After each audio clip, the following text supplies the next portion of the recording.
There's 3 of those things there. That's sick. That is so epic. Jump in. Welcome to the old stomping grounds, Brisbane. Out here today with the best, one of the 2 best spearfishers in Australia, Timothy McDonald down there, another mate of mine, Andy, hoping to get some snapper today. Spring, not the best time to be diving, but we'll give it a go, won't we, Tim? We shall.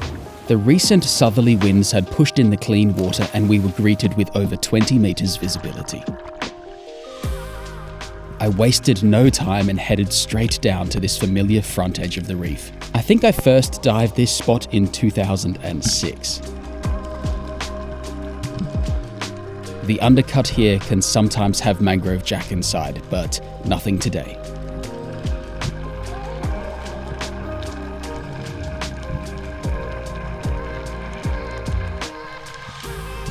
I never used to see a lot of sharks at this place, but here on the first dive, a whaler patrols the edge and keeps an eye on me from above. That wasn't the only predator in the area. Coming in for a look is this giant trevally, Caranx ignobilis. This one was about 20 kilograms, but didn't quite come close enough to really consider a shot.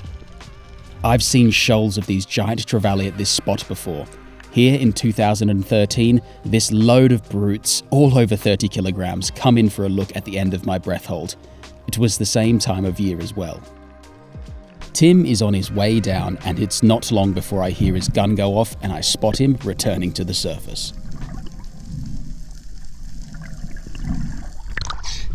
How's that? They'll probably go 10, I think. That's crazy. It was just cruising past where you just come up. Some stuff though. I didn't see it. You always want to get your fish out of the water as soon as possible here. The taxman is never far away. On my next dive, I see a few of these black spot tusk fish. They are spectacular to eat, and in hindsight, I probably should have taken one. They are very much attracted to noise, so the commotion of Tim shooting one has brought these ones out for a look. I'm not sure if it was because I'd been in the Mediterranean for the past 3 months, but it felt strange to see so many quality eating fish that weren't afraid of me. I could have easily taken this Malabar grouper, but I wanted to see if anything else unusual would turn up. Of course, on my way up, another shark checking me out, waiting for an easy meal. Back down to the front edge. At this time of year, the humpback whales are migrating and their song echoes through the water.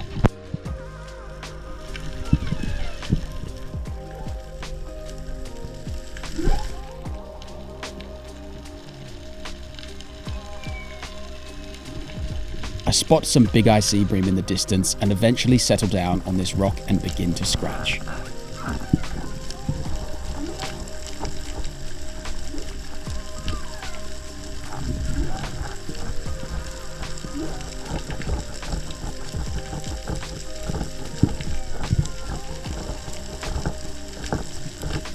The moo don't come any closer, but a shoal of spangled emperor are interested. I then spot a fish mixed in there that I have never speared before.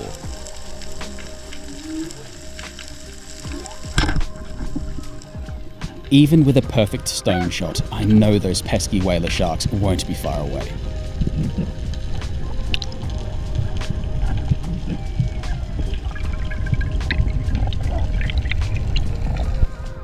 Thankfully, Andy heads down to protect my fish. Diving together is more than essential in areas like this. You risk losing the fish and firing up the sharks even more.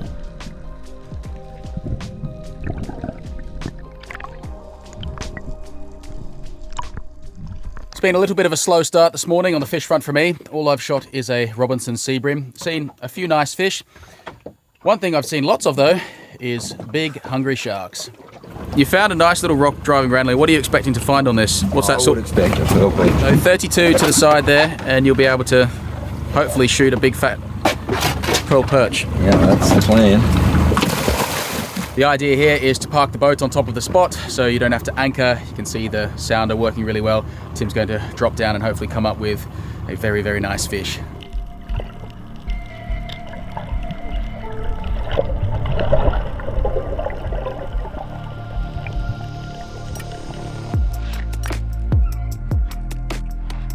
When you are confronted with a huge shoal of surgeonfish, there is usually quality fish mixed in there somewhere. The skill is trying to scan through the masses to find something you want to spear.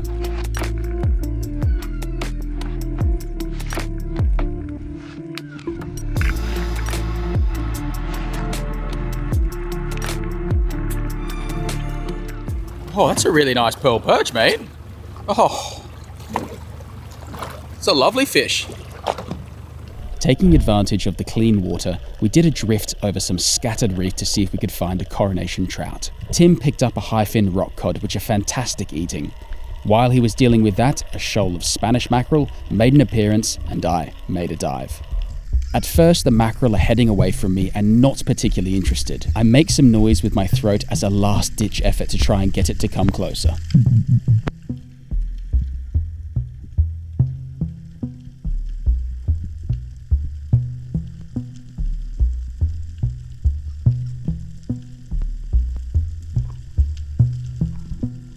Eventually, one decides it wants a closer look at me.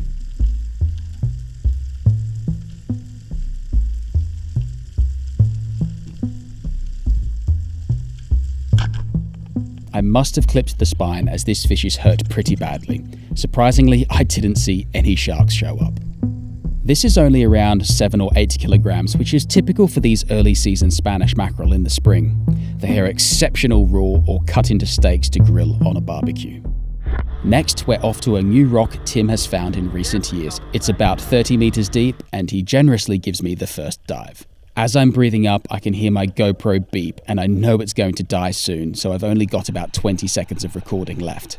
When I get near the bottom, I can see a red emperor, but off in the distance, I can see one which is definitely larger and over the minimum size limit of 55 centimeters, and then my camera dies. Tim is now heading down to see if he can find that red emperor that I saw. However, he is quickly distracted once he approaches the bottom.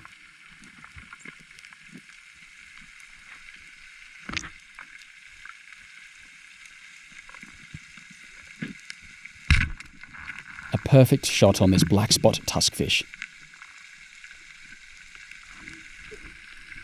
As Tim looks up, he can see both of the red emperor shoaling with the blubber lips. Shot a bucket of crap tusky, and then I looked up and there's a red emperor sitting there. Only the best fish in the world, eating wise, versus the best fish in the world, eating wise. I did warn you that there was a red emperor there that was legal. I would prefer to eat a tusky, but I prefer to shoot a red. Red off Morton would be cool, wouldn't it? What's going on here? A nice little 5-6 kilo model. What's happened to its guts there? Pretty sure. Swim bladder. That's a swim bladder. Oh, it's intimidating, isn't it? It's a male. And a tongue like Dan Man. Don't know about that. Actually, sorry. It's a male and a tongue like Dan Man. That's giving me too much credit.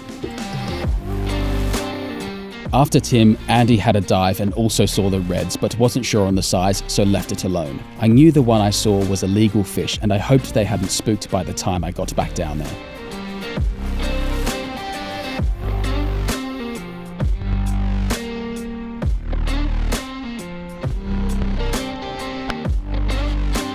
No wonder this rock was stacked with fish. Look at all the bait. Right there is my red emperor.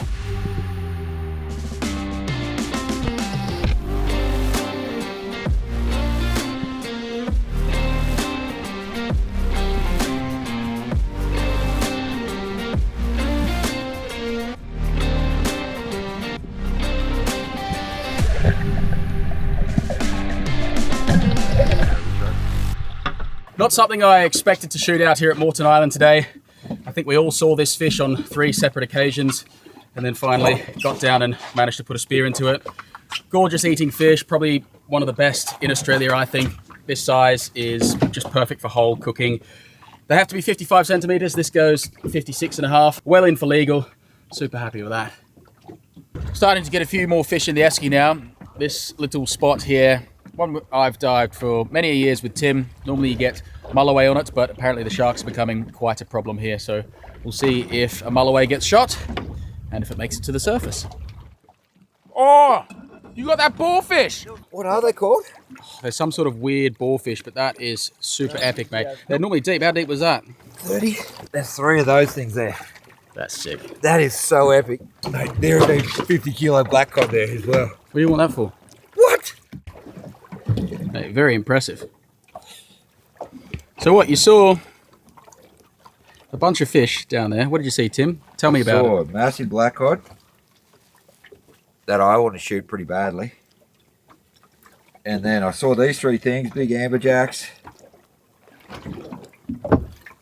Fishy, mate. That's so cool, eh? Was it smart? It definitely wasn't smart. I hopped in to see if I could find one of these striped boarfish for myself. Of course, a whaler on the surface on top of the spot now that Tim has shot his gun. Thick shoals of swordtail surgeonfish like this are always a great indicator of a good area. However, it's better when they are closer to the bottom.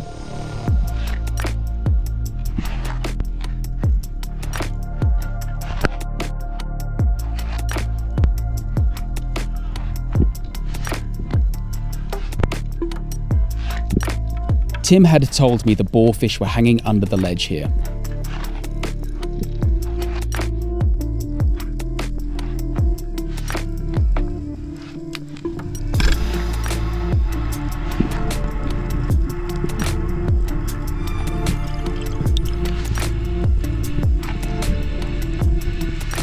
Thankfully, no shark troubles on the way back to the surface.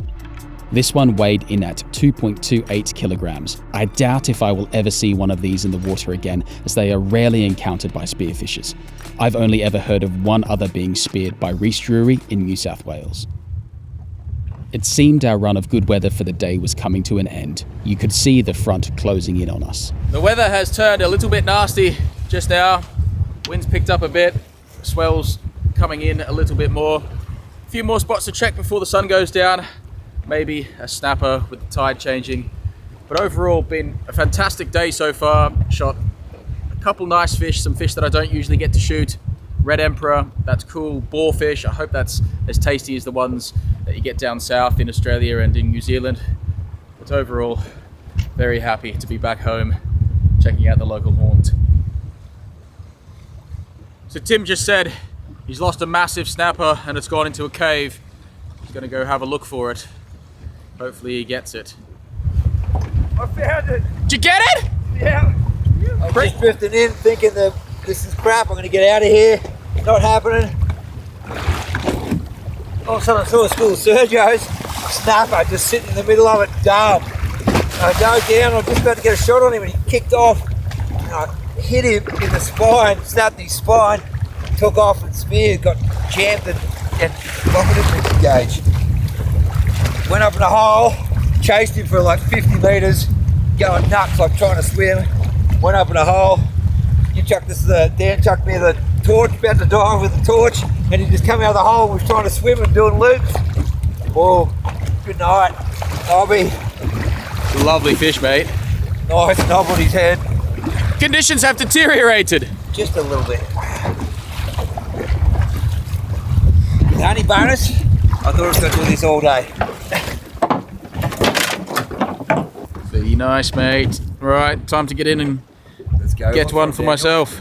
We anchored the boat and gave it one last push before we ran out of light. I strained my eyes for snapper, but with the fading light, it was becoming too difficult to see properly, and I called it a day.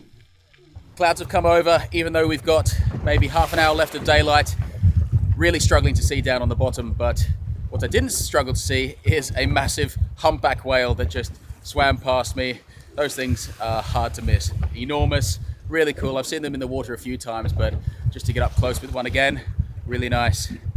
Some usual and some unusual suspects from Brisbane.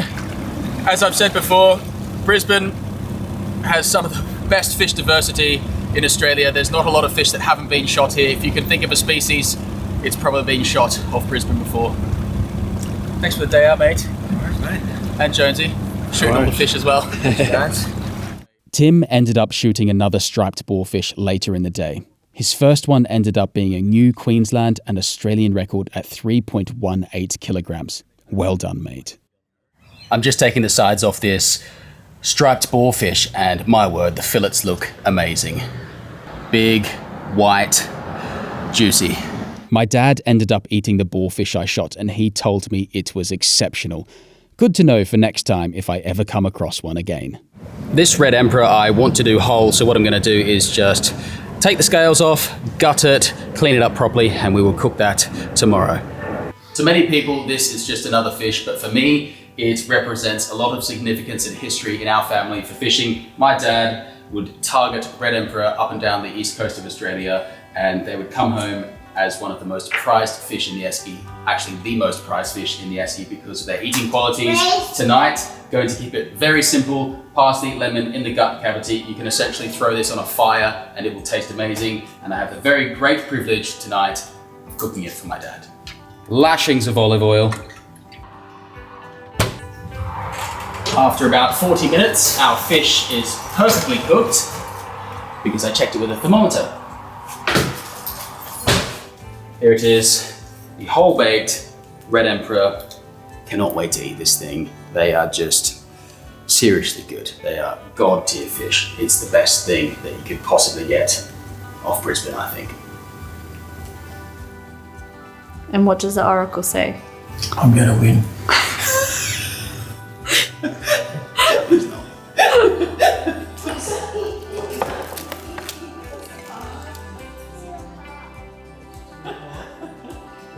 Me?